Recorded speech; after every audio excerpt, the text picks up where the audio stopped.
يسعد لي صباحكم مستمعينا من جديد عبر الموجة 103.5، ولكل متابعينا يلي عم يتابعونا على صفحتنا على الفيسبوك وير عربي.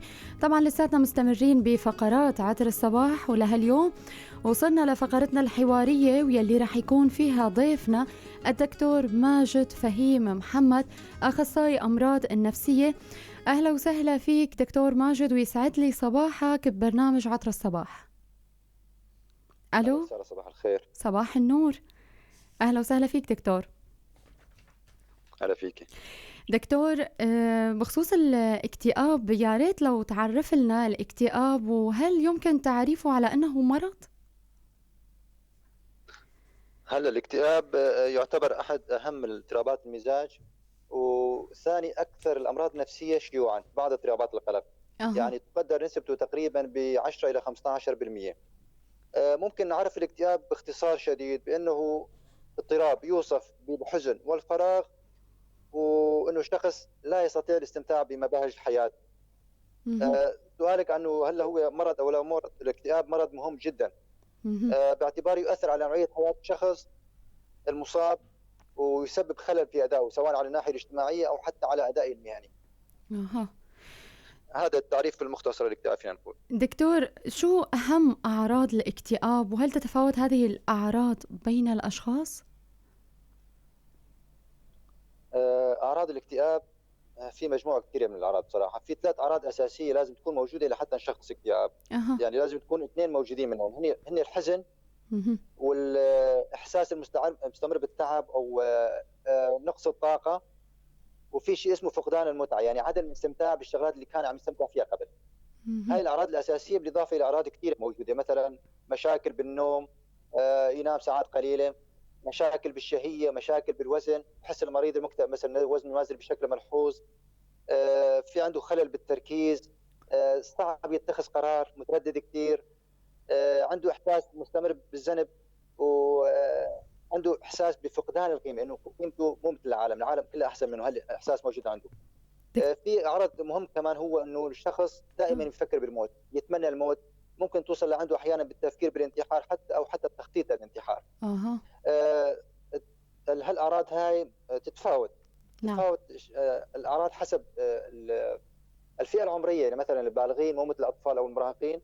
وكذلك في حسب نوع الاكتئاب، الأعراض هاي تختلف من نوع الاكتئاب، يعني في أنواع كثيرة للاكتئاب، فممكن العرض موجود بنوع معين مو موجود بالأنواع الثانية. دكتور، شو هي أسباب الاكتئاب؟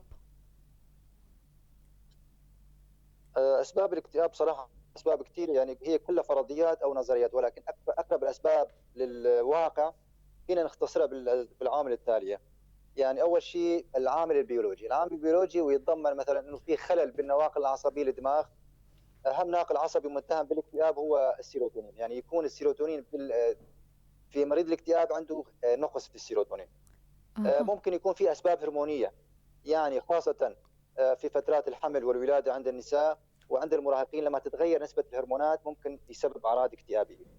هذا العامل البيولوجي. بالنسبة للعامل الثاني هو العامل الوراثي. العامل الوراثي بصراحة يلعب دور كبير بالاضطرابات المزاجية خاصة الاكتئاب. يعني بنشوف مثلا بالعائلة في شخص مريض بالاكتئاب، وممكن في نسبة معينة من أبنائه ممكن يصابوا بالاكتئاب. العامل البيئي أو العامل أو أحداث الحياة اليومية كمان لها دور كبير في تحريض نوبة الاكتئاب، هذا كمان ممكن نعتبره سبب من أسباب الاكتئاب. وفي شيء نسميه العامل الشخصي. العامل الشخصي إنه الشخص في أشخاص مهيئين أكثر من غيرهم إنه يصابوا بالاكتئاب.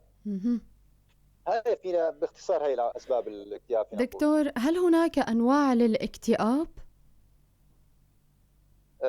أنواع الاكتئاب صراحة في كثير. فيني عدد لك اياها، في كثير. اول شيء في الاضطراب الاكتئابي الجسيم، او هذا النموذج اللي بنحكي عنه بشكل عام. في شيء اكتئاب بنسميه الاكتئاب مع اعراض لا نموذجيه، يعني بنفس اعراض الاكتئاب ولكن في له اعراض مميزه نحكي عنها بعدين. الاكتئاب في شيء اسمه الاكتئاب مع مظاهر ذهانيه، يعني اعراض اكتئابيه والشخص في عنده عدم ارتباط بالواقع، يعني في عنده توهمات، في عنده ممكن اهلاسات تترافق مع هذا الاكتئاب. في شيء اسمه الاكتئاب الموسمي، يعني يظهر في موسم معين هو أنا ممكن يرجع. رح أقول لك يا دكتور. هلا دكتور، بعد إذنك، هل تختلف شدة الأعراض عند المراهقين والأطفال، وكيف تعرف العائلة أن ابنها الصغير أو المراهق لديه أعراض هذا المرض؟ كيف رح تعرف هذا الشيء؟ تمام. هلا سؤالك انه شده الاعراض، المشكله مو بشده الاعراض، المشكله بنوعيه الاعراض او نوع أها الاعراض. أها يعني الاعراض ممكن تكون عند الاطفال او المراهق مختلفه عن الاعراض اللي حكيت لك اياها قبل شوي. مثلا أها عند الطفل ممكن تظهر بشكاوي جسديه، يعني مثلا وجع بطن، استفراغ، ما بده يروح على المدرسه، ما يلعب مع الاطفال. هاي أها تعتبر علامات الشخص ان الطفل هذا يمكن عنده يكون اعراض اكتئابيه. مهم. بالنسبه للمراهق مثلا نلاحظ انه كمان الاعراض مختلفه نوعا ما شوي. ممكن يكون في نفس الاعراض ولكن ممكن تكون مميزه عند المراهق، انه الشخص يصير نزق. نعم. المراهق هذا نزق، عصبي كثير، ما يتحمل الحكي مع الاهل، يبلش يغيب عن المدرسه. هاي بشكل عام. هلا شلون بدنا نعرف مثلا العائله شلون بدها تعرف انه والله هذا ابننا ممكن يكون عنده اعراض اكتئابيه او المراهق عنده هالاعراض هاي؟ أها هلا بشكل عام بدنا نراقب شغلات معينه. مثلا الطفل بسن المدرسه مثلا راح اداء المدرسي بلش يتراجع، مهم. بلش يروح على المدرسه ولكن يهرب منها، ما يكمل دوامه بالمدرسه. نعم. وكذلك بالنسبه للمراهق آه، بنلاحظ عليه ايضا ممكن ما يروح على المدرسه، مهم. ممكن يبلش ينعزل عن اهل البيت او العائله، يبلش يدخن بالسر او يتعاطى حشيش او كحول او كذا، نعم. حتى رفقاته يلاحظون عليه او اهله يلاحظوا عليه هالشيء هذا. مهم. هاي كلها بوادر او علامات انه تنبئ انه الشخص ممكن يكون عنده اكتئاب نعم. عند هذا الطفل او دكتور المراهق. دكتور كمان يا ريت لو تحكينا عن اكتئاب ما بعد الولادة الذي قد تعاني منه الكثير من السيدات، كيف يمكن التعامل مع هذا النوع الاكتئاب؟ الاكتئاب بعد الولاده، هلا في يحدث الاكتئاب نتيجه التبدلات الهرمونيه ما بين فتره الحمل ونهايه الحمل يعني الولاده. أها طبعا في نوعين من الاكتئاب عند النساء. في نوع بنسميه النوع الخفيف. مهم. النوع الخفيف هذا بالعاده يظهر عند نسبه كبيره من النسوان، يعني ممكن يوصل لنسبه 75% من النساء. مهم. هذا يبدا عاده بالايام الاولى بعد الولاده، يعني بالاربع خمس ايام الاولى بالولاده، ممكن يستمر اسبوع او اسبوعين بعدين يختفي بالتدريج. وبالعاده هالنوع من الاكتئاب ما بده علاج وما بده داخل، بس يحتاج انه الحامل او المراه تحتاج نوع من الدعم. يعني الاكتئاب ما بده اللي بنحكي خوف، عن ما كتير بخوف. ما بده تداخل علاجي ابدا، لا بيروح لحاله هذا. أها هذا النوع الخفيف. اما النوع اللي عم نحكي عنه اكتئاب ما بعد الولاده هو اللي بيحقق معايير الاكتئاب كلها. هذا كمان يظهر بنسبه 10% عند النساء بعد الولاده. مهم. يبدا الاكتئاب هذا غالبا خلال الشهر الاول من الولاده، يعني من يوم لاربع اسابيع. نتيجة تغيير وهالنوع هذا الهرمونات. يحقق معايير الاكتئاب وبيحتاج لعلاج بصراحه. نعم. نتيجة تغيير الهرمونات. ايه، هو التبدل الهرموني هو السبب الاساسي لظهور الاعراض هاي. تمام. فالنوع الثاني مثل ما قلت لك انه هو اللي بحاجه لتداخل علاجي، ويحتاج علاج سواء علاج نفسي ولا علاج دوائي ولا بروتوكول علاجي مثل معالجه الاكتئاب تماما. دكتور كمان ارتبط الاكتئاب أيضا بالخريف والذي يعرف باسمه، يعني كل واحد بيكون متضايق بيكون بيقول لك إنه اكتئاب إجباري فصل الخريف. يا ريت لو تحكينا عن أعراض وكيفية التعامل مع هذا الشيء، وهل يا ترى عن جد في اكتئاب اسمه يعني بقدوم فصل الخريف كمان بيأثر هذا الشيء وبيعمل اكتئاب؟ في اكتئاب اسمه الاكتئاب الموسمي. أها الاكتئاب الموسمي بالعاده بيظهر بفصل معين، ولكن مو غالبا يظهر بفصل الشتاء لما تكون اشعه الشمس، مثلا الشخص ما يتعرض كثير لاشعه الشمس. مهم. فممكن تظهر بوادره بنهايه الخريف، ولكن الاعراض كشده تبين بالشتاء. هذا بنسميه الاكتئاب الموسمي. مهم. طبعا الاكتئاب الموسمي كمان هو مثل اعراض الاكتئاب، ولكن في له ميزات معينه مختلفه عن الاكتئاب النموذجي اللي حنحكي عنه. انه بالاكتئاب النموذجي الشخص يكون عنده دائما بحس حاله انه لازم مو شبعان نوم، مهم. وتحسه ما ينام. يعني لما تساله مثلا تنام ولا ما تنام يقول والله انا ما عم انام. مهم. بينما بالاكتئاب الموسمي الشخص ينام لساعات طويله، يعني ممكن ينام 16 ساعه 14 ساعه. مثل في ميزه ثانيه لهالاكتئاب انه مثلا بالاكتئاب العادي الشخص عاده يفقد الشهيه للطعام وبينزل وزنه. مم. بالاكتئاب الفصلي او الموسمي اللي بيصير بالشتاء غالبا الشخص يصير عنده فرط شهيه، تزداد شهيته الاكل لدرجه انه يزداد وزنه بشكل ملحوظ. مهم. طبعا الاكتئاب الموسمي هذا غالبا قلنا بفصل الشتاء بيظهر، تتراجع الاعراض تدريجيا مع مثلا بس يتغير الفصل، مثلا يصير يقرب على الربيع الجو تتراجع الاعراض. ولكن أها. لما تكون الاعراض شديده ممكن يحتاج لتداخل علاجي مشان نخلص من الاعراض المزعجه للمريض. تمام. دكتور شو هي النقطه المهمه. أها، ايه تفضل، تفضل تفضل. دكتور، كمل، تفضل. ايه كنت سالتي سؤال انه شو بدنا نساوي، فينا نساوي إيه، للمريض او شو إيه. ننصحه. ايه النقطه المهمه بالاكتئاب المزمن انه الشخص يحاول قدر الامكان يكون اكله صحي متوازن، اهم. يتعرض لاشعه يعني لضوء النهار مشان اشعه الشمس لحتى يشبع جسمه فيتامين د والكالسيوم اهم. وكذا، وياخذ كفايته من الفيتامينات، ويعمل نوعا ما يعني تمارين رياضيه بشكل يومي، على القليله 3 اهم. مرات بالاسبوع بشكل نص ساعه باليوم. وساعات النوم تكون 7 يعني هاي ساعات ل9 ساعات. ساعات النوم هاي تعتمد على الشخص، بس بشكل عام مثلا من 5 ساعات ل9 ساعات هي ساعات النوم الطبيعيه. أها. طيب. دكتور شو هي النصائح يلي بتحب إنك تقدمها للمصابين بمرض الاكتئاب؟ عدا إنه قبل شوي قلت تعرض للشمس، عدا إنه شو يساوي؟ أي. يطلعوا شو؟ تمام هل اول شيء في شغلات مهمه يعني مريض الاكتئاب، اول شيء انه لازم مريض الاكتئاب يعرف انه الاكتئاب مرض قابل للشفاء. أها. يعني لما يتعالج ويراجع الطبيب راح يشفى ويخلص ويرجع لحياته الطبيعيه. اهم.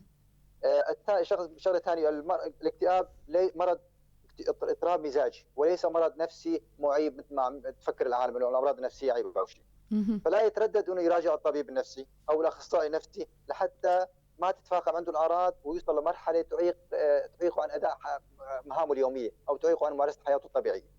اهم. النقطه الثالثه المهمه بشكل عام يعني بصراحه، المرضى في كثير مرضى يخافوا من ادويه الاكتئاب، ادويه الاكتئاب ليست مخيفه، بالعكس ادويه الاكتئاب فعاله ولها دور كبير في معالجه الاكتئاب، ولا تسبب الادمان مثل ما هو شائع بين الناس. دكتور في بالعكس. كتار إنه بخصوص ايه الأدوية بيقولوا إنه الأدوية إنه عم تنيمهم.